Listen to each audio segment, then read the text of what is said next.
बुद्धिमान का लक्ष्य होना चाहिए।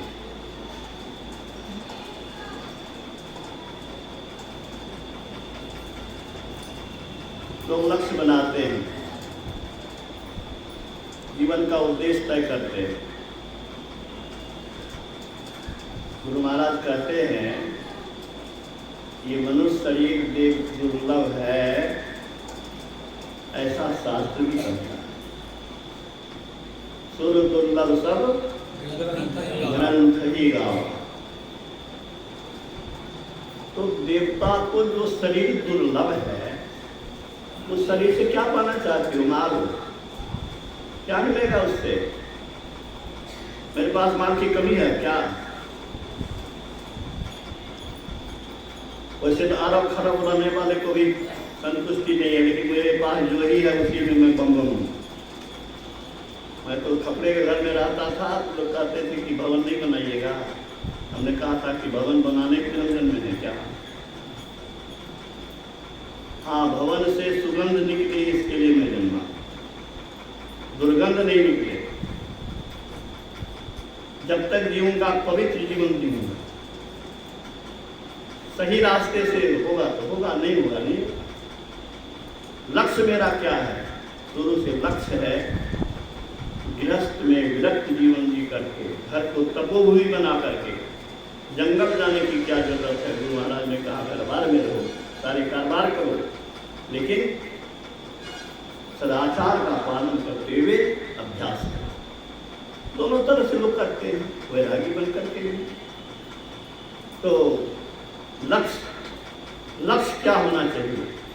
लक्ष्य होना चाहिए अपने को सारे दुखों से सदा के छुड़ाना, देवता से ऊपर का पद पाना। गुरु महाराज ने कहा देवता से ऊपर कौन पद है जी? ईश्वर का पद ही देवता से ऊपर का पद। देवता से ऊपर का पद कौन पद है? ईश्वर का पद। अरे ये कौन पद के लिए आदमी का कम जाता है? जिस पद से उतरने के बाद भूत पूर्व हो जाता है, भूत बन जाता है। भूत तो बनना ही है।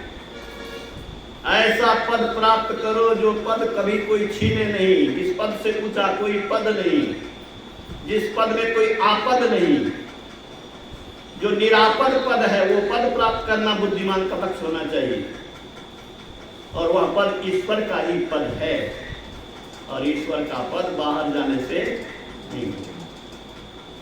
गुरु महाराज से सुनिए, जीवो परम पिता निज चिन्हो, कहते संतन हितकारी। द्वैत प्रपंच के सागर बूढ़ो, धोखा में फंसे हो, धोखा के समुद्र में पड़े हो। द्वैत दो, ईश्वर अलग है, हम अलग हैं, आप अलग हैं, ये द्वैत है। ये धोखा, प्रपंच धोखा है। द्वैत प्रपंच के समुद्र में डूबे हुए हैं। कौन कह रहे हैं? गुरु महाराज। द्वैत प्रपंच के सागर डूबो, दुख सहो भारी। कौन नहीं रोया है? कौन नहीं छटपटाएगा? कह सकता है कोई? राजा रानी, राष्ट्रपति, प्रधानमंत्री, कुछ भी बन जाओ, संसार की कोई भी चीज प्राप्त कर लो, रोने से, छटपटाने से, चीखने चिल्लाने कराहने से कोई बचाने वाला नहीं है। बचने की स्थिति अगर है तो अपने अंदर में है। तो इसीलिए गुरु महाराज कहते हैं दुख सहो भारी। तन मन इंद्रिय संग अजाना होती ख्वारी। तेरी दुर्दशा क्यों हो रही है? सबकी दुर्दशा हमारी भी हो रही है। उसी दुर्दशा से बचने के लिए सत्संग करते हैं, उसी दुर्दशा से बचने के लिए अंतर में यात्रा करना चाहते हैं, और आप लोगों को भी प्रेरित करना चाहते हैं। 50-60 वर्ष के साधना के बल पर और विद्या अर्जन के बल पर मैं जो कुछ अनुभव किया हूँ उसके आधार पर इतना ही घोषणा करता हूँ कि अंदर की यात्रा से बढ़कर के कोई लाभकारी चीज नहीं। तो तन मन इंद्रिय संग अजाना होती ख्वारी। स्वयं की शक्ति से अनजान हो। तेरे घर में खजाना है, पता ही नहीं है जी, और भीख मांग रहे हो। तुम शक्ति स्वरूप हो, कल्याण स्वरूप हो, आनंद स्वरूप हो, दूसरे के दुख को समाप्त कर सकते हो, और हम दलित बने हुए हैं। ऐसी दुर्दशा हो रही है। गुरु महाराज कहते क्या है? उबरने का क्या उपाय है? गुरुगण से सुखमन में पैठ अंतर पथधारी। अंदर का रास्ता गुरु से युक्ति लेकर के घुसो, ब्रह्म ज्योति ब्रह्मनाद धार धरी हो सबसे न्यारी। ब्रह्म ज्योति ईश्वरीय प्रकाश मिलेगा, ये बिजली का प्रकाश नहीं मिले तो क्यों मिलेगा? वो प्रकाश कभी जाने वाला नहीं है, ऐसा अंदर में प्रकाश है।